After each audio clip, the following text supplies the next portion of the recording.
Ekun Jeremia orí 5. Rántí, Olúwa, ohun tí ó dé sórí wa, rò kí o sì wo ẹ̀gàn wa. A fi ogún wa lé àwọn àlejò lọ́wọ́, ilé wa fún àwọn àjèjì. Àwa jẹ́ aláìní òbí, bàbá kò sí, àwọn ìyá wa dàbí opó.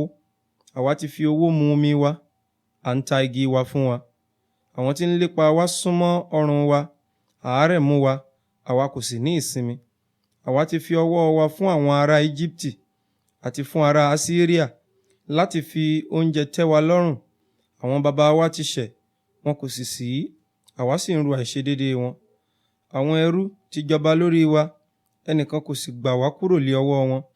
Nínú ewu ẹ̀mí wa ni àwa ń lọ mú oúnjẹ wá nítorí idà ti aginjù. Àwọ̀ wa pọ́n gẹ́gẹ́ bí àrò nítorí gbígbóná ìyàn náà. Wọ́n tẹ́ àwọn obìnrin lé ògo ní Síónì, àwọn wúńdíá ní ìlú Júdà. A so àwọn ìjòyè rọ̀ nípa ọwọ́ wọn.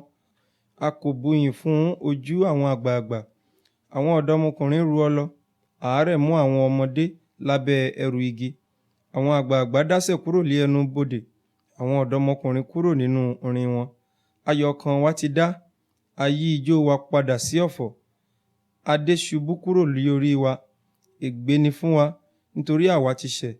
Nítorí èyí lé ọkàn wa rẹ̀wẹ̀sì, nítorí nǹkan wọ̀nyí ojú wa di bàìbàì. Nítorí òkè Síónì ti dahoro, àwọn kọ̀lọ̀kọ̀lọ̀ ń rìn lórí rẹ̀. Ìwọ Olúwa lé ó wà láéláé, ìtẹ́ rẹ láti ìran dé ìran. Èéṣe tí ìwọ fi gbàgbé wa láéláé, tí o sì kọ̀ wá sílẹ̀ lé ọjọ́ pípẹ́? Olúwa, yí wa padà sọ́dọ̀ rẹ, àwa ó sì yí padà. Sọ ọjọ́ wa di ọ̀tun gẹ́gẹ́ bí ti ìgbàanì. Tàbí ìwọ a ti kọ̀ wá sílẹ̀ pátápátá, tó bẹ́ẹ̀ tí ìwọ sì bínú sí wa gidigidi.